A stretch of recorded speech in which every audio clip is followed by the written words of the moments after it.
I'm standing here today with one of our baby hazel plants. We had a bit of a snow last night, so I wanted to show you something interesting in the middle of the winter.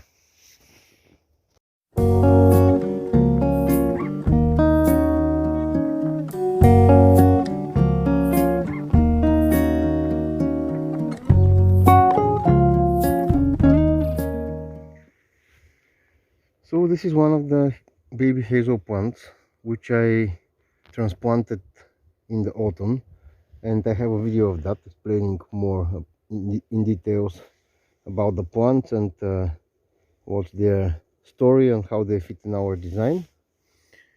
And you can see that this one here is from the same mother plant, the root suckers. But now that we have snow, I wanted to come out in the garden and inspect closer how they're developing.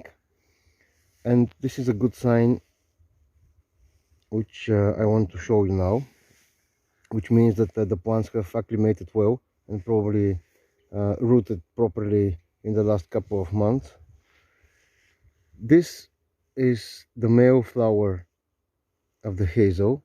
I think they're called catkins in English, and they're one of the first things to flower, even though they not resemble like a proper flower. They're one of the first things to flower in midwinter and early spring. And if you keep bees and you have warm weather where the bees are flying and foraging, hazel pollen is one of the first foods they can gather, along with some bulb flowers like crocus and snowdrops. But having a good hazel population is vital winter and early spring food for the bees. And this tiny bud here with the small pink tuft at the top, this is the female flower, which will turn into a hazelnut later in season. Trying to focus here, you can see that we have 3 flower buds here, 3 female buds, which potentially will become hazels, and more here along the branches. They are conveniently placed near to the male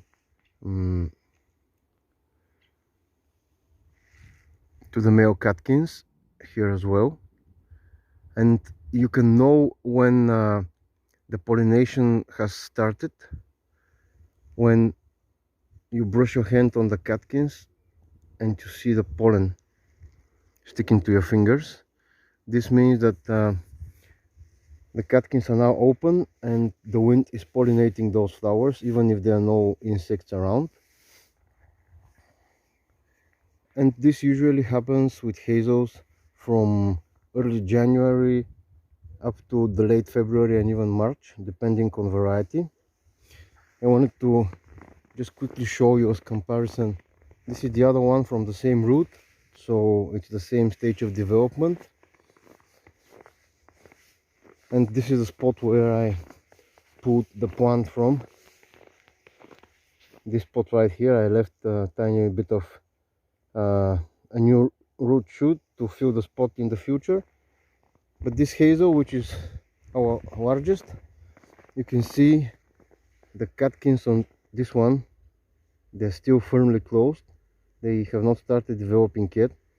So this means that this genetics is way later, and all those catkins up here, they'll open in the coming weeks, and I'll be following and making some records just to know how much later they develop.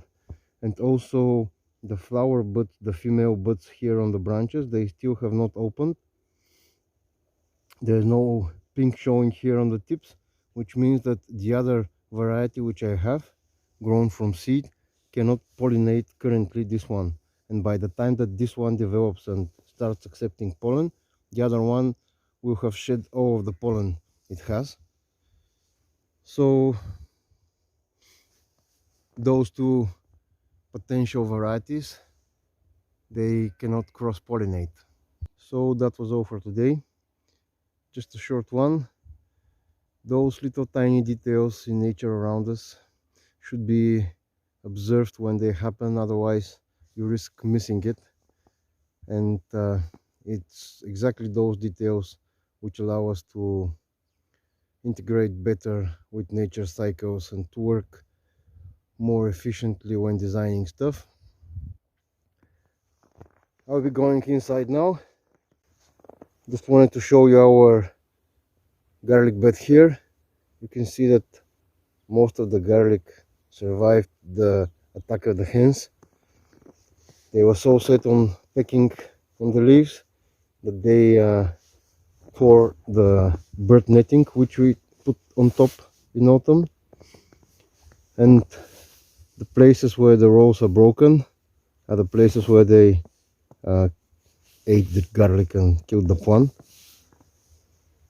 And we're still getting a decent amount, hopefully, but especially at that end, everything was eaten. So that's all from me.